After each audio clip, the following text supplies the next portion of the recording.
So welcome to the Refreshing Views Observatory. Today we're going to capture some glorious pictures of the Milky Way. I'm going to talk you through the process, the workflow techniques that I use. So as you can see from these shots, we're not in England. These are actually captured on my recent trip to Namibia and these fantastic dark African skies. But it doesn't matter whether you're back home in Northern Europe, back home in England, or whether I'm out here in Namibia. The process, the workflow, the techniques that we use to capture them are still the same.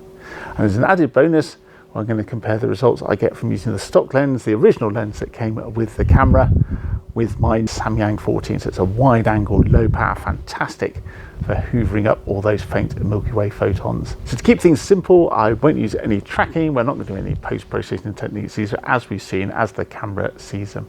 And I've broken this video down into chapters, so feel free to jump around as we go. So let's get our kit together then. So the first thing we're going to need is a camera. Now it doesn't really matter what brand of camera, what type of camera you have, they all got their strengths and weakness. But I found the Sony A7S, it's long since out of production, but you can get these up quite affordably, surprisingly affordable secondhand. And what they have is they have massive pixels on the chip, and they just hoover up, vacuum up all that low level light from the Milky Way. So they're fantastic as an astrophotography camera for nightscape pictures. So I have two lenses, the 28mm to 70, that's the stock lens, that's the one that came with the camera. And I've also bought a Samyang 40mm f2.8, really good wide angle performance. And because it's a mechanical lens, there's no electronics, there's no autofocus, it's surprisingly affordable. And when I compare the two lenses side by side, you can see that the astronomy lens, the Samyang 40mm, lets loads more light through. So the next thing we can do is, because we're going to need to put them on a camera tripod, we need something to hold them really steady. I've just upgraded my tripod. I used to have an old second-hand, bought years ago, aluminium tripod, aluminum tripod, and I've now got a K&F Concepts carbon fiber tripod. So for my trip to Namibia, this was fantastic because I had a lightweight but still stable, still sturdy tripod. Now I've learned from experience when I've been off to Stonehenge, I've pulled up into the car park, got the camera ready. I then realised I've left my memory card at home. So before you set out, take a test shot, make sure you've got your memory card in there, you've got a fresh set of batteries, and ideally take some spare batteries as well. There's nothing worse than arriving somewhere that's nice and dark and then finding you've left your camera, your memory card or your batteries behind. So I find when I'm back home in England that the batteries don't last very long, particularly when it's cold, they're charged, their capacity goes down. So I've actually bought a dummy battery. This is what you put into the camera. It therefore thinks it's got a battery inside it. You can then connect that to a power bank, and that then gives you loads of power. This is mine, this is a Talent Cell. This is the largest airline portable power pack you can have. And this is fantastic, but I've now got hours, if not days, of use out of this power pack. So I don't have to worry about charging batteries. I don't have to swap batteries over in the cold. I can just use the power pack. Now, the other thing that's really important, particularly if you're, like, say, under the damp skies, is having a heater, a dew heater. So what happens is when the sun goes down, the air temperature drops and that just forms dew on everything. So even that includes your optics of your camera lens. So as the air temperature drops, you'll get dew on your lens. That your optics will slowly fog over. And we had that wonderful aurora back in May, and I set my camera up and I'd stupidly forgotten my dew heater. And of course, within a few seconds, within a few exposures, my camera lens had fogged over. So my best pictures of the best aurora for the last 25 years were actually with my smartphone. So I actually have a dew heater. I have a USB powered dew heater that I wrap around the camera lens. So I can run that actually from the same power supply that I use to drive the camera. So that's a really useful thing to have as well. It means you can take longer pictures, take more pictures without the damp getting in the way. Of course, being out in Namibia on my recent trip, there's no need for dew heaters whatsoever. But if you are in a cold, damp climate, then you will need a dew heater. And the key point as well, a bit like the batteries and the memory card, is when you do have a 1 in 25 year aurora, don't forget your dew heater. Now, if you don't want to go and buy a dew heater, you can use, and I used to use this before I bought mine, was one of those little chemical hand warmers. And I used to wrap an elastic band or my daughter's hairband around the camera lens, and that would give that warmth, that would keep the chill off the lens. Right, so let's plan our session under the night sky. So the most important thing to remember is that the Milky Way, if you want to capture these very faint glow of the Milky Way, it can't compete with light pollution from the towns, from the cities, and it can't compete with the moonlight. So you can look up moon phases, you can find out when there's full moon and when there's new moon, and I find the best time is that week either side of new moon. That's when you get loads of dark skies, loads of darkness, and that's the best time to go out and photograph the Milky Way. The other thing to do is look up on the map. You want to get out of the city, you want to get away from all the streetlights. You can look up the best places to escape the light pollution online. The other thing to bear in mind as well, you can have various apps, and I love using Sky Safari. I use that for my observing, I use that when I'm with my telescope. So if I show you this example here, the Milky Way is to the south. I therefore want to make sure that I'm south, I'm on the other side of the street lights. I don't want to be shooting through the light pollution. And finally, of course, you've got to check the weather. There's no point shooting the Milky Way if it's wet and cloudy, so check the weather. And of course, it's always the clearest skies around new moon when the Milky Way is well placed, when I'm busy with work. So there's nothing we can do about that. That's just the way it is. So what we're going to do now is put the camera on the tripod, and we're going to go through the process of capturing a shot. So I'll do this now while it's daylight so you can see what I'm doing. And of course, if you've got your own camera, your own setup, then feel free to tailor this process, whatever works for you. So the principles will still be the same. Of course, your camera will be different to mine, so you've got to find out which buttons you need to press, but the workflow, the principles are still the same. Right, so the most important thing to do, want your lens in a manual focus, and we'll go through focusing when we're out under the night sky. We want the lens, if we're using the stock lens, we want the lens at the lowest power, the lowest number, that lowest focal length, so we've got the widest field of view.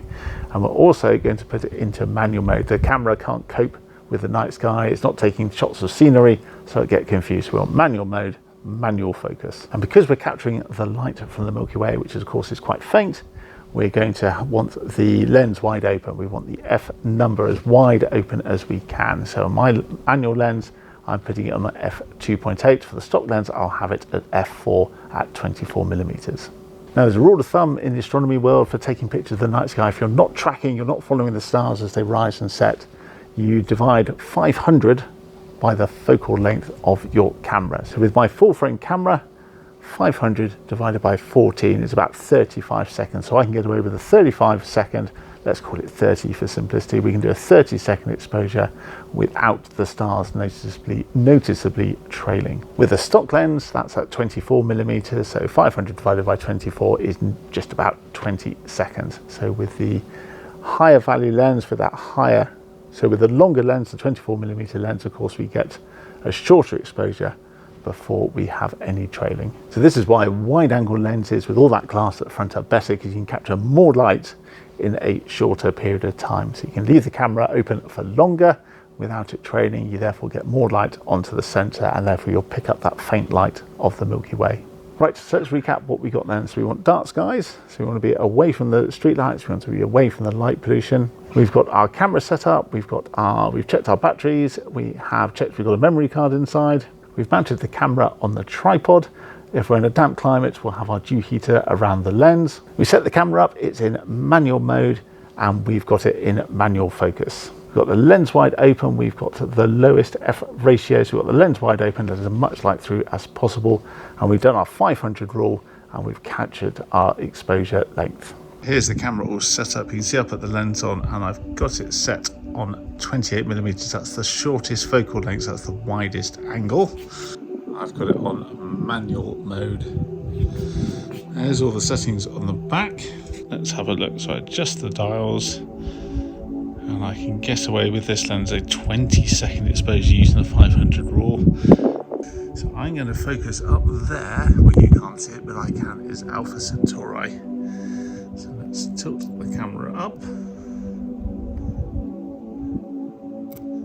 And there in the field of view is Alpha Centauri. Let's look there, and you can just see it flashing as the twinkling comes and goes. So I'm going to zoom in. I suddenly just remembered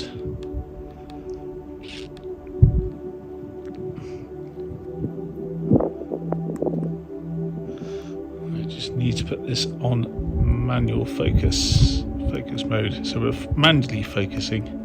So get that star in the field of view, and then just adjust that focus until it's a nice sharp point of light, and I think it's about there.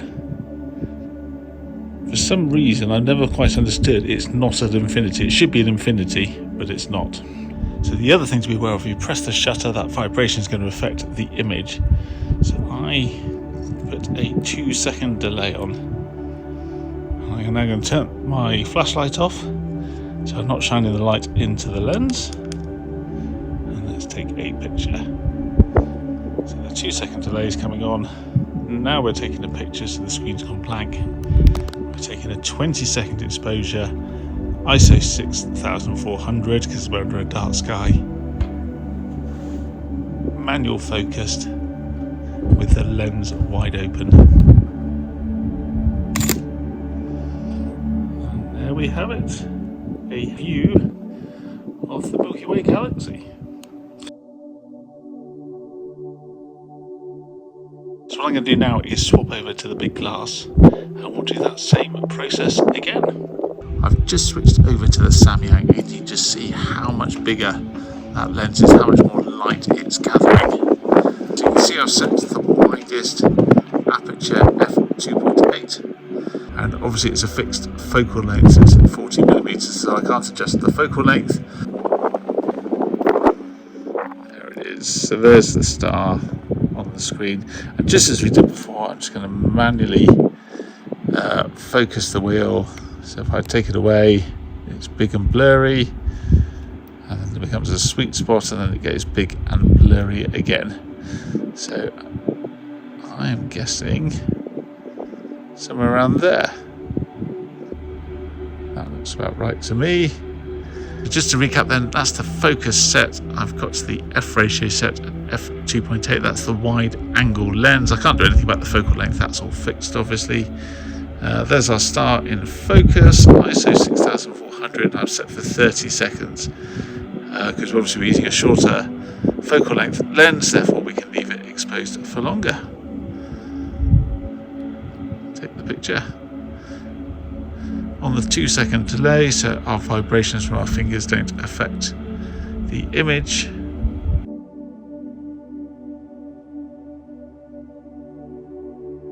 So I'm back inside. That is quite some wind out there. I've just come back inside the warm room. So I am really quite impressed by how well the stock lens performs, despite being a smaller lens, shooting at a longer focal length, and not being able to open up as wide. It's only opening up at f4. So yeah, I'm really quite impressed. And if you've got a stock lens, don't ever let it put you off, you know, doing some sort of night sky photography, because if that's what you've got, as we've shown today, it admittedly helped under pretty dark skies, that certainly can be used, and used well, for some night sky photography.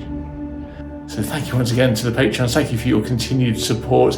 I'm also going to do a video on using a smartphone photography, so you don't need to have the digital camera, the lens, or the paraphernalia. You can just do it with the phone you already have in your pocket. So make sure you subscribe, and I will see you in the next video.